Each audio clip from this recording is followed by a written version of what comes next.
Tech Transforms explores how technology is reshaping our world, specifically at the intersection of government, innovation, and human needs. In each episode, I talk with some of the most influential voices in technology, uncovering how they're leveraging innovation to solve complex challenges and improve the way we live.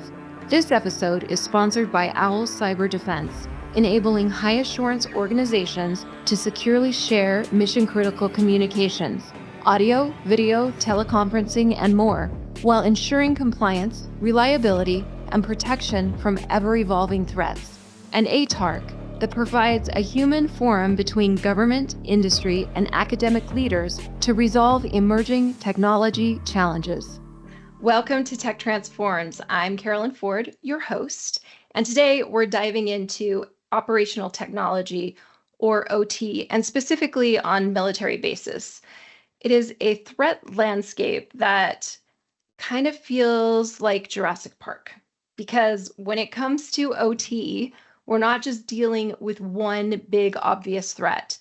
We're talking about dozens of critical systems across every military base. We're talking water, power, communications, most of which are cyber connected and being tested by the cyber raptors, looking for the weak spots, looking for a way in. And right now, OT is managed by overlapping stakeholders with no single belly button.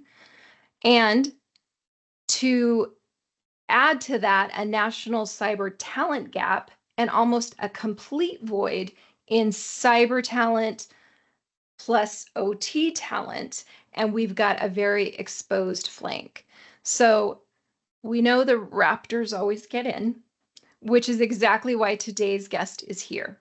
Daryl Haegley, Technical Director, Air and Space Force OT Cyber Resiliency. He also created and leads CROCS, the Department of Air Force Control Systems Defense effort, and he's been sounding the alarm long before it was fashionable. He even made a music video about it because sometimes OT lock it down hits harder with a beat. So Joanne, cue Daryl's walk-in music. And Daryl, welcome to Tech Transforms. Well, thank you so much, Carolyn. I'm very excited to be here, and I'm just so grateful that you're making this a topic on your podcast. Well, I'm excited. I've never had a guest with his own walk-in music. And I'll just tell our guests, like you shared with me that you created this song using generative AI, and it's actually really good. So listeners, I'm connecting it, or we'll put it in the show notes. You heard a little snippet of it already, but it's really fun. So let's start off with the basics, Daryl. When I think of OT, I think of it like critical infrastructure. So water, power, HVAC, communications. For today's conversation, is that a fair assumption?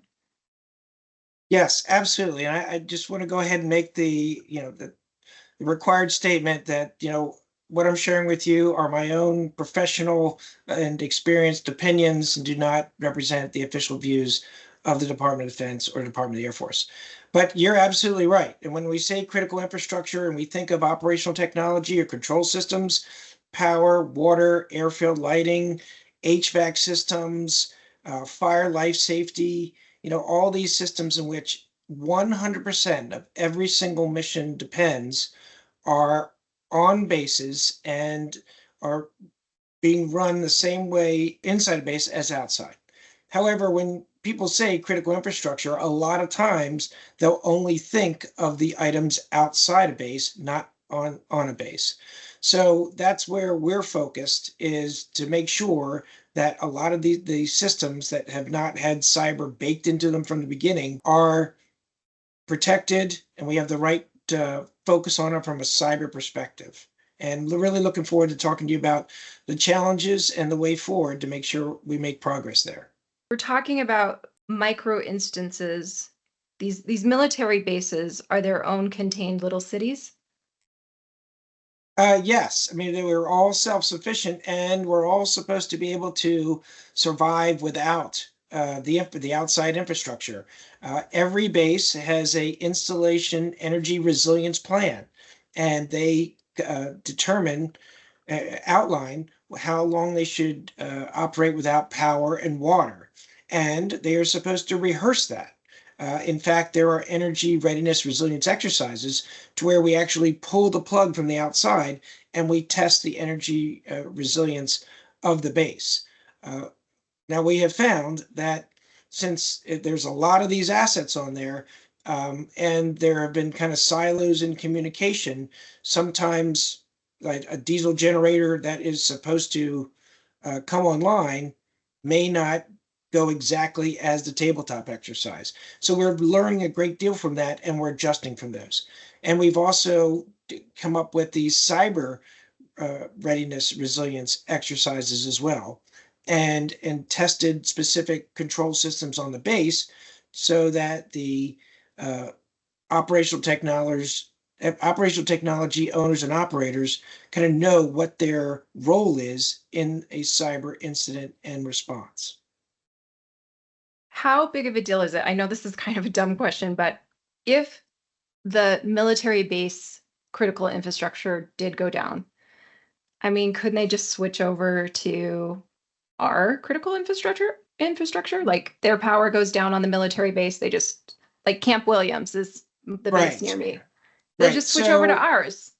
correct. Well, so you would it depends. So uh, the first concern that we typically have is that the outside base infrastructure is uh, is damaged or exploited, and the base doesn't get the power or water, and we're supposed to operate independently. One of the things that we do is we could potentially just move that mission to another base. You could move, especially if it's a lot of electronics, you just kind of shift it and you could access these things from another server, or you could move aircraft, vehicles, munitions, supplies to another base. So almost all of our bases have those contingency plans. What's interesting is, again, this goes back to why every installation commander needs to understand where they fit in terms of the prioritization on when power gets restored. Uh, if the power is restoring a hospital or some other chemical processing plant or and the DoD installation, who makes the final decision on which comes up first? Mm, Well, that's just okay. not a roll of the dice. So folks work with that and determine which should come back first. And it may not be as a surprise that maybe the DoD is does base doesn't come up first. It comes up after the hospital or Right. something else. And that's So why we're supposed to have resiliency. with these training exercises that you're talking about and these plans, you're working with industry to develop these plans? Yes. So what the folks on the base, they're energy managers, facility managers, the civil engineers, public works folks, the Army Corps of Engineers who run the or have oversight of the systems on the bases. A lot of the specific skill sets are still uh, held by industry. Like if we have a small power plant on the base, we still will have industry uh, man and operate that. We could. So Mhm. we have an agreement on, if there's an issue when they come on, and uh, we do tabletop exercises and we cooperate with them if for things that they need and get access. And I mean, these are long-term agreements that we have because this infrastructure is something that the DoD did not install. Uh, and in some places now we are leasing to get upgrades. So it does make it complex. It does enable a lot of um, potential for uh, not everybody knowing what everybody's doing, and that's why we do these rehearsals to get everybody on the same sheet of music. Mm. So you and I were talking earlier, we were talking about high threat networks, and you said something that I was like, that's what we got to talk about. You said, I think almost every instance of our operational technology as it relates to critical infrastructure really is a high threat network. So, will you define high threat network and why you think that is the case? Certainly. So, from a DoD context, I would consider a high threat network is something that the adversary knows that the Department of Defense depends upon to execute missions. No secret there. That's what we do from the Department of Defense, the U.S. Department of Defense, go against adversaries. We look for their networks in which they depend upon, right? And there hasn't been anything invented so far that can't run without any power or water. Now, obviously, batteries and things, you still have to charge those. Um, so those networks that we depend upon in manufacturing, in logistics, if we're going to be launching and recovering aircraft, we need all those things. So all these networks, those OT networks really fall neatly into that definition of a high threat network. Not just and even the information communications. Let's say we have um, classified information, and those networks on a base, those all run through servers which depend upon a HVAC system which needs power and water. Mhm. I don't know where I got this stat from. I bet you know the real stat because it's very possible that I got it from some apocalyptic movie like 28 Days Later. But it's like I think the stat is we can go 3 days without power before things go really, really sideways, and Right. when I say sideways, I mean, like, people are dying. Is that the right number, or am I getting this from Well, so I think that number is so. Um, uh, I think that does come from some of the fictional movies or whatever, but and people have hypothesized it. So great thing so far, knock on wood or whatever you want to knock on. We've not had to endure that, although we have had complete power outages, after some storms, and it has taken a long time to recover.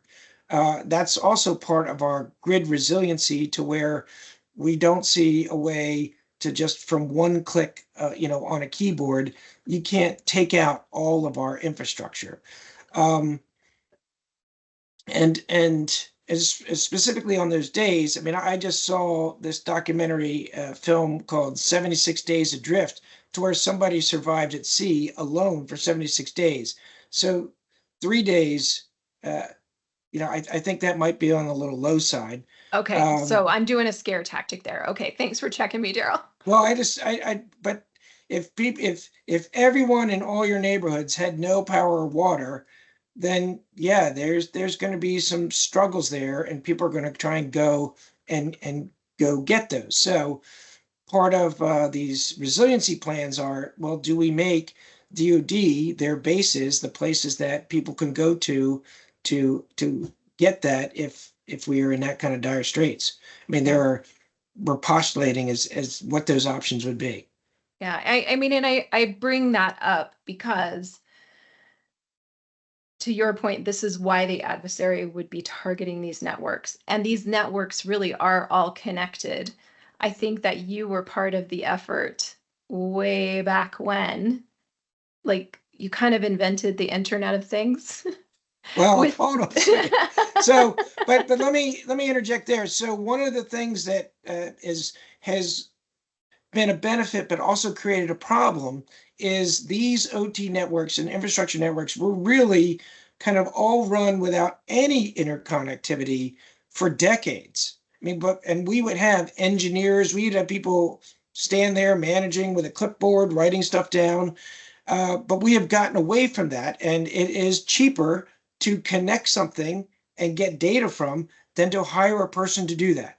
So over the last couple decades, we have now taken those systems that were not typically designed, still running on Windows XP, Windows 7, or other, you know, things that have been out of date or don't have any, good updates to, but we want the data from them. So that's where we do have the challenge of securing that, and then with the benefit of getting the data from it.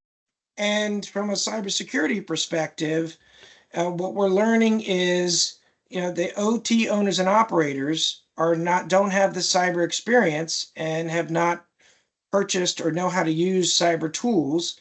And then the cyber and IT people who know that, but don't know OT, and have at sometimes have put OT cyber tools on OT and bricked the OT program logic controllers.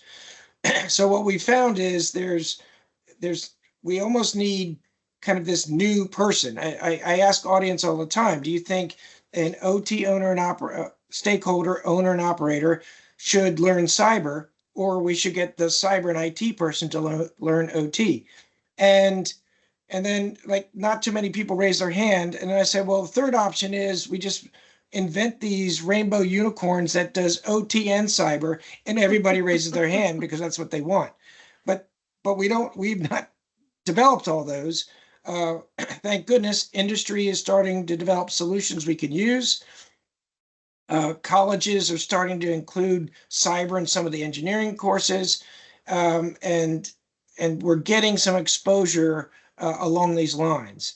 And I'm happy to talk to you about some other things that we should be doing to make sure that that gap closes. Well, and I'm thinking about this gap is even more complex because you start layering on AI, you start layering on the remote access, the cloud services, the autonomy into legacy systems. It's just compounding the risk. So I guess for me, I'm like, oh, this problem's getting bigger and bigger. Where do we start? Like, Right. No, what's the this biggest is gap? yeah, no, this is so relevant, as everybody wants to use AI for everything, and it absolutely can be relevant, especially in an OT environment. A lot of the information doesn't change at all. It doesn't change much at all. So let's say a thermostat is sending information in. Well, that's typically just a range, a numerical range, or whatever. And so AI doesn't have to work too hard there, right? So um, we can institute it. And I've kind of said, kind of like the junior high school version of AI could oversee some of this stuff, right? And I even think that if we're using an AI tool, we shouldn't be expected to pay the same amount for that tool for these OT networks, which are very narrow and minimal in change, than these tools that kind of open up and look at everything that would be exposed to the internet. Mm. Um, however, and then because of this potential exposure, we still have a lot of these systems that are standalone or not connected. And so we're just starting to pilot what that looks like to implement things like zero trust, right? Which Mhm. assumes that that raptor is already in that network. And then how do we cordon him off or her off, and kind of continue to work around her. Um, and That's interesting what you just said. So I think what you just said was we're going to segment. So one of the pillars of zero trust, yes, we're going to segment those a higher value, higher, right? Pieces well, of the network. right. We're going to have a lot of mechanisms in there so that if one part has an issue, we can either spin it down, work around it, Mm-hmm. or have a mechanism to bring it back up. I mean, the whole recovery part is just so important that we rehearse and understand what we can do once something has been exploited. Because the mentality has been nothing can get in here and we have nothing to worry about. I hear all the time, Daryl, that whole cyber issue, I don't need to worry about it. I'll just take that Ethernet cord, just unplug it and go press the green button and turn the thing on. We'll run it in manual mode forever. Well, potentially, but as it was connected, or even when there are regular updates being done, there still can be some things put on there and changes made that if you do not have something in place on those systems to be able to tell that a change has been made, then you won't know it. And that right there is one of the biggest challenges we have on all our IT networks. We have these programs and processes that are reviewing the traffic and determining whether a user is authentic or all that kind of stuff. But on the OT side, we've not fully embraced that, especially in the government. I mean, DoD is part of the government, whereas outside the base, uh, industry and commercial have really embraced, hey, these are all part of a network. We've got IT/OT convergence. The chief information security officer is responsible. Go tell me how you're doing that. Hmm. Still within the department, within the government, we're still a little fragmented that the facilities people run stuff and the CIO still runs stuff. And this is where Crocs was developed, is to help bridge that gap. So, tell me more about Crocs. What are you doing training? You're developing these resiliency Sure. plans. So first off, yeah, the Cyber Resiliency Office for Control Systems uh, is not modeled after some comfy rubber shoes. It was kind of modeled after what the Air Force already had with the Cyber Resiliency Office for Weapon Systems. So we've got many weapon systems, and what we wanted to do was bake in cyber as they're being designed. And they decided they had an office focused for this. They've created over the last 7 or 8 years. They've got a couple hundred personnel, tens of millions of dollars that overlook this and make sure that's all plugged in. So we recommended that we establish a similar office looking at the operational technology and control systems. So we're dedicated to overseeing, coordinating the cyber defense of all the control systems and this defense critical infrastructure that enables that warfighter execution. We're focused in the beginning because we just got started. And our initially operation capability was really kind of in May of this year. And it's myself, 4 contractors, and that's it. Like no military or other civilians just yet. We kind of have to show how well we're doing this. So we focus first on strategy, policy, governance, resource advocacy, and oversight of the whole infrastructure program. You'll hear a lot of times that the chief information officer say, I own the cyber security program and Mhm. I own the requirements to get your system on a network. And that is absolutely true. There are NIST requirements that you have to go through. But broader than that are the resiliency requirements. If how long do these things need to operate in manual mode? How quick must they be recovered to ensure the mission goes on? So those are beyond just compliance. They are part of resiliency. So Mm. that's part of what we have done in the Crocs, and the Crocs team has focused on a couple of things right away. Kind of best practices. We in the Department of Air Force, the Crocs office kind of has stakeholders that are focused on civil engineering facilities, security forces, cameras, uh, badge readers, those sort of things, manufacturing and depot systems, and then logistics systems. So all of them are kind of operating on their own. And we decided, well, let's bring in industry best practices, government best practices, and recommend them across all these entities. So we have developed a best practices that is unclassified and it's based on other best practices, so they'll be published and Mhm.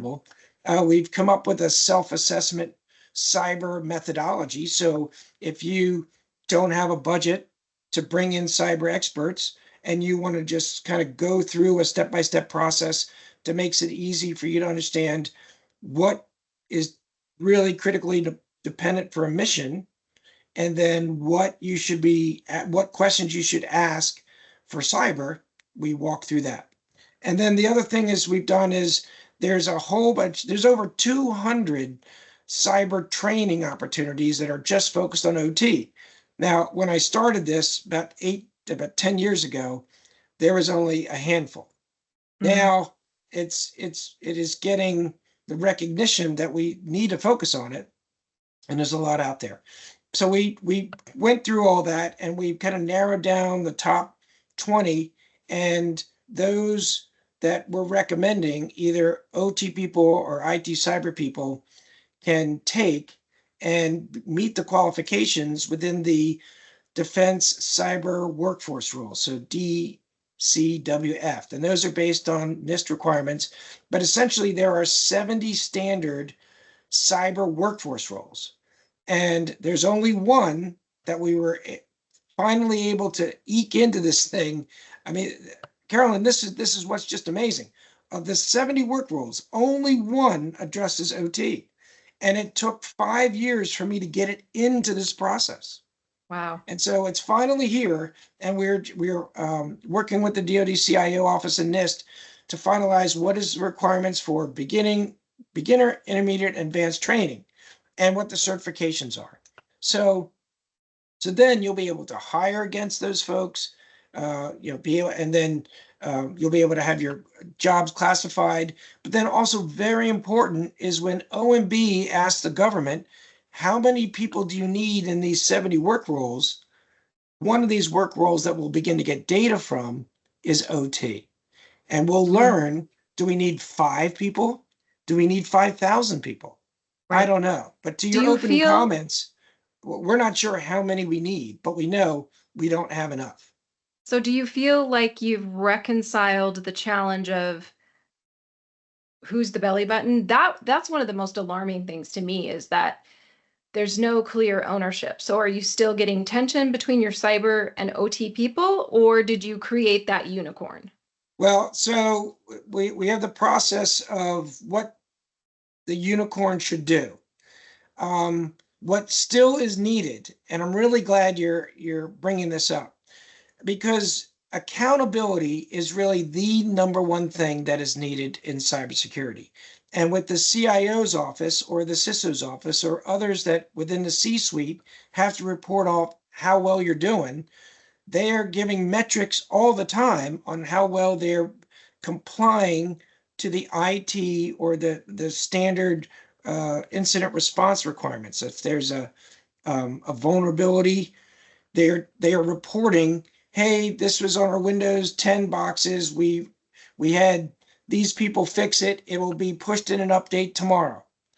This does not happen for OT. Even though OT is, we get vulnerabilities, we don't report them through the same vulnerability mechanism. In fact, Congress asked us to do this because we weren't doing this. So from a belly button, because compliance is not the same as resilience, to say, Chief Information Officer, you are the belly button, sometimes doesn't work, right? Sometimes you need to have the infrastructure person be the one to need to report on when you did this. So, but we still need kind of an overarching policy to make that happen. So still working on it. So still working on it. I want to shift a little bit about, I want to talk about rising tensions with Iran. Sure. We've seen some warnings issued by DHS. There's not really a lot of detail.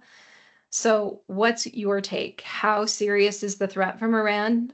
And quite frankly, from any hostile around our OT systems?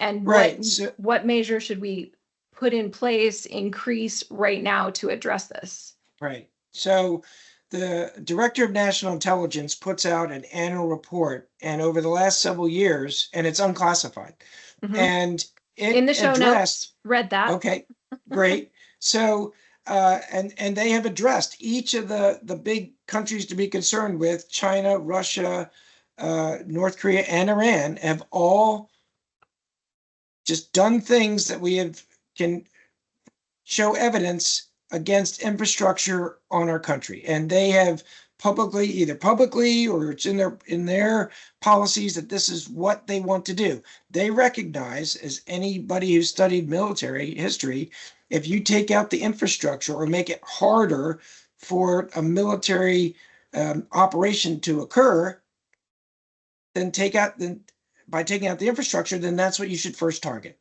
So no surprise that each of these unclassified reports state that. And Iran has, over the last several years, Um, I think we've acknowledged that we believe that they have, gone after some water system and some other power So we supply know they've systems been in our water and power systems. We know this. in across the world, yes, and in the United States, absolutely. Now, have they been on our DoD bases? Well, there's no public release on that. And that's one of the good things, or that one could say is uh, the fact that these entities may not want to do anything on our bases because they were really concerned about any of the blowback from the United States military if they do. So Mm. they may be saving it, for the last play of the Super Bowl, fourth quarter, to do something that would really take out our infrastructure. So what they're doing is they're rehearsing in the commercial infrastructure in these, small towns that are outsourcing to Uncle Ricky Bobby, their cyber, right? There are a number of places that don't have the expertise, so they're doing it, across state lines or whatever. Mm-hmm. And some of these practices have been exploited. Mm-hmm. So I, is there going to be any elevated tension there? Maybe, maybe not, because what's really kind of easy to do in cyber is just to continue to launch a bunch of bots to continue to find anything that's open and vulnerable. So there could be, but they have demonstrated that they have been doing this in the past. So it's not like anything new that they will now start to do. Okay. So what should we all be doing? We should be, making sure that we have due diligence on the OT as well as we do it on our communications. We should make sure that we have an inventory of the things that are on our OT systems. We should not just walk into a room and go, who's responsible for that, right? We should make sure that there aren't bricks in the doors to keep them open uh, that are supposed to be locked because utility people need to get in there and don't have the access, or it's a pain. Mm-hmm. We should not have passwords written on Oh, yellow you mean stickies physically? Like, physically. Right. I mean, we should not make this yeah. easy for people to Okay. get in, right? Because I'll hear, Right. well, Daryl, we're not connected. Well, okay, but it was easy to just drive in there, go over to the machine, move the mouse, and it had the screen. Right. And it might even have the password with the password written, or Mm-hmm. the password is never changed, and you can go Bing it or Google it, right? I mean, you could do that is where some of this stuff is, and that's So you're talking about just like good old fashioned basic cyber there's hygiene. just major basic things you should do, but I think also as really important as knowing what you have is doing these regular rehearsals on what would Mm. happen if you don't have it. Which is part And of Crocs, right?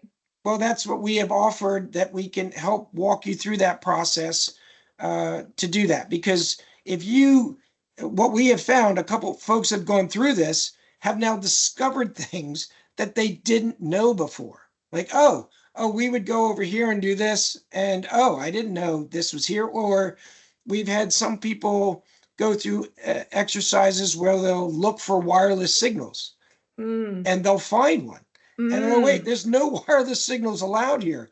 Well, it turns out somebody bought a portable generator because something was broken, and Right. that portable generator comes with a Wi-Fi access point. Mm-hmm. So we have to, part of what we need to do too is get this message out to all our contracting language writers to make sure all these requirements are built in so that when we're asking for these things, that they don't come with all these default things automatically in them, or we're able to turn them off. Well, and I know there's a training coming up. You shared it with me. It's in the show links. Talk about this. I'm trying to remember the name of the training. It's the Oh, it's the CS-300 training. So yeah. what there is tons of cyber training out there, And a lot of it is very beginner training. What is OT? What should I do? How should I do an inventory? But then those next steps of, okay, you're on an OT network. How do you detect an adversary? What if you detect something amiss? What specific steps you do? How do you position things so that you can come back in and access it and understand where an adversary has been? And then, what we've learned from Volt Typhoon is they're in looking like a legitimate owner, right? Right. So what processes do we have? So we've developed a course specifically within the OT landscape to get cyber people really focused here. The only training we've had in this space before has been kind of familiarization training. We'd have civil engineers come to a place. They would have this little kit that would have a sample program logic controller, and it would show that these things are pretty easy to manipulate because they were designed that way. They were designed to be robust, last for 50 years. You need to make an adjustment, easy to do, what have you. Can But anybody when, in government take that training? yes, Okay. it is available. Okay. So, but we're doing a first pilot course of this very advanced training, and then once that's done, we also hope to make that available to the other Awesome. services. Since Crocs launched, which by the way, when did Crocs launch? So we have a memo that was jointly signed, and this is very key. It was jointly signed by the Chief Information Officer of the Department of the Air Force and the Chief kind of Infrastructure, Logistics Security Officer. So in DoD parlance, that was the CIO and the A4 or the G4 or the N4, right? So they both jointly signed a memo in July of last year. It says, this is a gap, go fill it. And Wow, so we this is started new. Yes. I mean, so we started putting people in place, processes, and it said, become, initially operational capable in May of 2025. And so that just happened.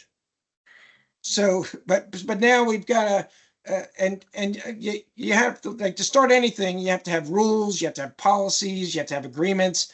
And Right. those, we're having regular meetings with all the stakeholders. We're having quarterly meetings with executives. We're briefing everybody that, hey, this is what we're doing. We need you to continue to press forward with this.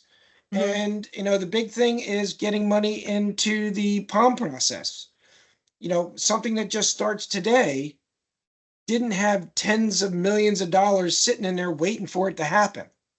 So Right. that's also part of what Crocs is doing, is showing that, hey, this OT is critical to mission. We need some of the money in that POM to focus in on cyber securing these, going mapping mission relevant terrain and training and kind of like all the things there. Fantastic. It's so important. And have you, I mean, you literally just started. Like you've been, you're still in the infancy stages, but are there any measurable impacts that you have seen? Right. So I would say a couple things that we have developed in the short amount of time was those best practices Hmm. that now can apply. We also have that self cyber assessment process, and Hmm. then we've garnered from industry and government what all the training should be, what's advanced, intermediate, beginning to be put into that work role. And we hope to finalize that work role here in the next month. So there'll be a place that someone could say, I need someone to do this. I need to put this in a job description. People who are already doing that job can now say, I do that, and that they can go get the training they need. And they have access to, we've also put government and other uh, industry resources in a Crocs website that Hmm. they can access to know what to do if, from either getting started Can or we share moving that from on. Crocs website out here I know that publicly? we, I don't, I think you need a government Okay. common access card to access that, but if there's an inquiry for specific things, I'm sure we could figure out how we could share it. I think we're gonna leave, there's an email address that we're gonna leave with you so that you can share it, that Perfect. folks can contact us on there. Perfect. All right. It's time to move to our tech talk questions. This is our fun rapid fire questions. Maybe a little sci-fi, no pressure, just go with your gut here. First Okay. question is, we're celebrating our 100th episode of Tech Wow. Transforms. Yeah. So I'm asking the same question to all of my guests. And the question is, what's the weirdest piece of tech you've ever seen in the defense world? And you get bonus points if it's something that sounded ridiculous but actually worked and we use. Okay, so that would be pretty straightforward. It's the things we've developed out of Area 52. Oops, I'm sorry. I wasn't supposed to say Area 50. No, I'm just kidding. Um, so, I thought, using lasers. I mean, we all remember the thing with sharks with lasers on their Yes. heads. Yes. But we actually, we developed lasers that now can shoot down drones. So that's pretty cool. And I know South Korea has also demonstrated that and using it. The other thing I think is really wild, and I think we're going to see more of, is our insect drones. I mean, little Oh, tiny yeah. insects that you could send a swarm out, and we'll see what happens there. So So I schools. know So DARPA was cool. looking at it. Yeah. Yeah. So, I mean, But that's really the new frontier. it's terrifying too. I'm not going to lie. All right. I know you're a big sci-fi fan too. Yes, like So, you. yeah, have you seen any examples of OT cyber risk that we can learn from in sci-fi? Oh, absolutely. So my favorite of all time is Star Trek. And I know there's either Trekkies or Star Wars fans. I got it. You We'll can be get an both. example there. You can be both, Okay. Daryl. I appreciate it. But so, like, my hero growing up was James T. Kirk. And so Mhm. I've named all my kids, middle names are all Tiberius. Are Um, you kidding me? yes. Okay. So, so no, but but there's um, but there's a scene in one of the movies with the Wrath of Khan. So so from an engineering perspective, I think this is fascinating. So way out in the future, Khan has taken over one of the Star Trek ships, the Federation ships, and is like head to head against Kirk and the Enterprise. And what they're able to do is enter a 6-digit numerical code to send a signal back to the to Khan's ship and lower their shields. So, and of course, engineers have these ways of getting in and fixing things. So Mhm. I thought it was fascinating that they showed that. It was also a little scary that it's a 6-digit, Six digits. code way Like back. that's a And brute force right there right, but that in you can. the early 60s, 70s, we didn't have something in our hand that Six would do digit that was a lot. instantaneously. That's correct, right? So, and for those Star Wars fans, everybody remembers Luke Skywalker being able to pull off the, trillion to one shot to get Shot in a that one lifetime. shot Yep. that goes in and explodes up the whole Death Star. Yeah. But again, that's another engineering liability, right? So Mhm. this is where we have to learn where our liabilities are from the OT in which we depend upon all the time. And the Yes. other one I'm all excited about, Battlestar Galactica, Oh about my ready to gosh, have come you back seen the online. reboot? You've seen the Well, I reboot, right? they're going to be coming up with a new movie too, I thought, Are they right? Or doing a new another series. one? Oh, yes. Okay. Yes, yes. Okay. So, but that was the whole thing was there. All the digital stuff was, that was so scary that now everyone was using analog. Yeah. So, And we're going back to that in real life right now, right? Like that's the safe well, thing to do. I don't know, potentially, but your AI chatbot Claude may not recommend that you do that. I don't know. Yeah, my AI chatbot Claude opened up a phishing email and infected our whole network.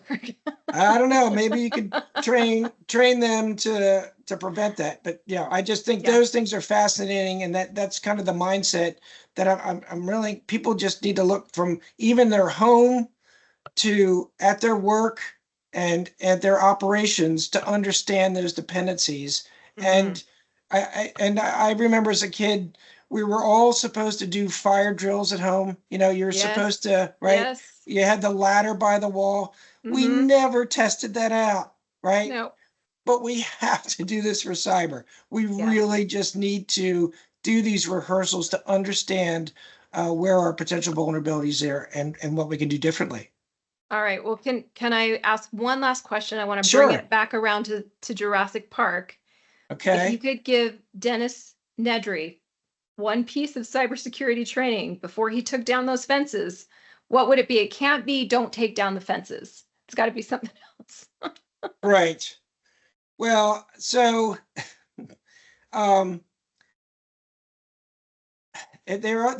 there needs to be kind of like an auto recovery part of this, and kind of like a backup training, kind of like a fail safe. So Yeah. the training needs to be, when you do this, understand what the impacts are, and then have a kind of like an auto recovery and a way to get to gold disc or kind of come back. So yeah, kind of thought that would happen, and then it has to operate in a austere environment because storm was there, and then the power went out. So you need to have kind of battery backups at all these places to make sure that even if he had all the right training and he tried to make something happen, if that physical gate still can't close back because the power's out, it Yeah. doesn't matter no how much training someone has, we still need to think in terms of how resilient that process needs to be. Absolutely. Well, thank you so much for joining the show today. It's been such a pleasure. Well, it's been my honor, and I listened to several of your other podcasts. You had some real industry experts, fascinating. I'm just so grateful to be able to join the conversation, and hope the audience uh, focuses on OT, like Yes. like we all should. Absolutely. So thank you, listeners, for joining. Share this episode, smash that like button, and keep imagining the future. Disinformation, AI drift, split second choices at the Owl Evolution Summit, October 24th, 2025. You'll face them all. Then see how mission wins.